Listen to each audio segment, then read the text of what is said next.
መውጫ መንገድ ማምለጫ ቀዳዳ መፍትሄ ሊሆን የሚችል የተስፋ ጭላንጭል በጠፋ ጊዜ በሁለት ነገር አጣብቂኝ ውስጥ በገባን ጊዜ በዛን ጊዜ የቁርጥ ቀን ደራሽ እግዚአብሔር ማለት ነግራቸዋለሁ። ከፊት ኤርትራ ባህር ከኋላ የፈርዖን ሰረገላ በመጣ ጊዜ እስራኤላውያን የሚጠፉ መስሏቸው ነበር። ወየው ጠፋን ብለው ነበር። በግብፅ መቃብር ስለሌለ ነው ወይ ብለው ነበር። እና ሙሴ እግዚአብሔርን በደንብ አድርጎ ያውቀዋል እንዴት የቁርጥ ቀን ደራሽ እንደሆነ። የዛሬን ብቻ አውጣኝ ያላችሁ ስንት ቀን ወጣችሁ? እችን ብቻ ብላችሁ አንድ ቀን እችን ብቻ የዛሬን ብቻ አውጣኝ ብላችሁ እኮ አመታት ኖራችኋል። ይገርማችሁ። የዛሬን ብቻ አሾልከኝ ጌታ ሆይ እችን ብቻ ኮሽ ሳይል የቁርጥ ቀን ደራሽ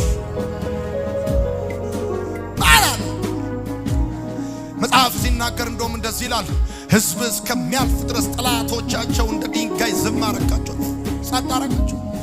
ይሄ የኛ ቤት በረከት ነው። ስማ፣ ጠላቶቻችሁ እንደ ድንጋይ ዝም ይበሉላችሁ። የቁርጥ ቀን ደራሽ ማን አላት? ስማ፣ አዋጅ ሲወጣ ዝም፣ ሰበብ ሲፈለግ ዝም፣ ዳንኤልን ነገር ሲፈልጉበት ዝም። ከዛስ የተራበ አንበሳ እዛ የተቀመጠው የሆነ 6 ኪሎ ወይም ደግሞ 5 ኪሎ ወይ የሆነ ዙ ውስጥ እንዳይመስል ሊጎበኝ አይደለም ዳንኤል የገባው ጣልቃ ገብቶ ነገር የሚቀይር የቁርጥ ቀን ደራሽ። አሁን ዛሬ ራሱ ያላችሁ ያለው እንደዚህ ነው። ኤኒ ታይም አጣብቂኝ ውስጥ በገባችሁ ጊዜ እናንተን ለመርዳት በደመናት ላይ ገሰግሳለሁ። አሜን በሉ እስቲ። ወደ እናንተ የተወረወረ ቀስት ወደ ኋላ ይመለሳል። ለእናንተ በተቆፈረው ውስጥ የቆፈሩት ይገቡበታል። ለእግዚአብሔር ማን አለ? የቁርጥ ቀን ደራሽ። የቁርጥ ቀን ደራሽ ማን አለ? ለእግዚአብሔር ያለ ማንም። ለቀብራችን ያዘጋጁትን እኮ ነው እግዚአብሔር ለምስጋናና ለሰርጋችን ቀይሮ የበላ ነው። አሜን በል። አሁን ራሱ በዚህ ጉባኤ ይሄን ቃል እየሰማችሁ አጣብቂኝ ውስጥ ያላችሁ ሰዎች ከዚህ ቤት ስትወጡ የያዛችሁ ነገር በኢየሱስ ስም ይለቃል። እንደዚህ አድርጎ ጥፍንግ አድርጎ የያዛችሁ ነገር በኢየሱስ ስም ይፈታል። እንዴት ልውጣው? እንዴት ልለፈው? ይሄን ጉዳይ እንዴት ባልፈው ነው ጥሩ? አማካሪ እየፈለጋችሁ ያላችሁ ሰዎች፣ የሚያሾልከኝ ማን ነው ያላችሁ ሰዎች፣ እግዚአብሔር እንደዚህ ይላችኋል፣ እኔ ከአጣብቂኝ ውስጥ አወጣችኋለሁ። እኔ ከሚባላው ውስጥ አወጣችኋለሁ። ሙሴ እያለ ያለው እንደዚህ ነው። ይሹሩን ሆይ ሄሎ፣ እስራኤል ሆይ ሄሎ፣ ሐዋሳ ሆይ ሄሎ፣ አታውቁም እንዴ ላለፈው 9 ዓመት ለእግዚአብሔር ያለ ቁርጥ ቀን ደራሽ። ለዛውም ሲደርስ በደመናት ላይ ገስግሱ። ሰማ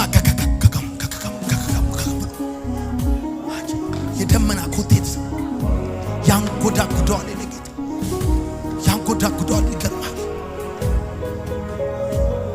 ቀን በደመና የቁርጥ ቀን ደራሽ እንደዚህ ብለው ፔናልቲ እንደሚያይ በባከነ ደቂቃ ነጥብ ተቆጥሮባችሁ በነጥብ እየተመራችሁ በቃ ተዋረዱ ብለው ሲጠብቁ አንዳንድ ጊዜ የሆነ ኳስ ጨዋታ ላይ በላ ብለው እንደዚህ ተያይዘው ሊጮሁ ሲሉ ባለቀ ሰዓት በባከነ ደቂቃ ጎል ገብቶ ነገር ተቀይሮ ደቂቃ ተጨምሮ እንደገና ተሸንፈው አይተታቃል።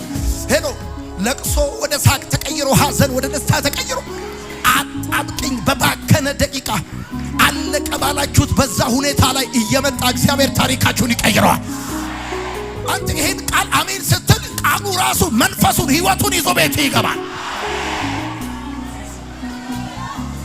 አምስተኛ በምድረ በዳ መጋቢ እንደ እግዚአብሔር ያለ ማንም ስለሌለ ነው። ማናት ብራዘር የደመና ጥላ ዘርግቶ ያለ በሬ ጥሬ ስጋ ያበላው ከአለቱ ውሃ ያጠጣው እግዚአብሔር አምላክ እስራኤልን በምድረ በዳ በተጓዙባቸው አመታቶች በጠቅላላ በደንብ አድርገህ ስማኝ። የደመና ጥላ እየዘረጋ ያለ በሬ ጥሬ ስጋ ያበላቸው ከአለቱ ውሃ ያጠጣቸው ይገርማል። ጫማቸው ቁመቱ ያደገ ልብሳቸው ፕሮቫይድ ያደረጋቸው የሰማይን መስኮት እየከፈተ እንደ እግዚአብሔር ያለ ማን አለ? በምድረ በዳ መካብ አንቺ በምድረ በዳ መካከል የለመለምሽ ጽጌረዳ ሆይ እንዴት ለመለምሽ? የውሃ ወስፈሳሽ በሌለበት በዛ ውዴ ውዴ ውዴ እሱ የህይወት ውሃ ሆኖልኝ ነው የለመለምኩት። ይገርማል። ብዙዎቻችሁ እኮ ይገርማችኋል። ባጣችሁ ሰሞን የገዛችሁት፣ በሌላችሁ ሰሞን እኮ ነው የከበራችሁት። ይገርማችኋል። ለምን ሲባል እግዚአብሔር የምድረ በዳ መጋቢ ነው። አሜን በል። አልሰማኸኝም? የምድረ በዳ መጋቢ አለ፣ ፕሮቫይደር አለ። ይገርማል። ቁራ ኤልያስን የመገበው ወርልድ ፉድ ፕሮግራም ስለሆነ እንዳይመስል ሰማያት በተዘጉ ጊዜ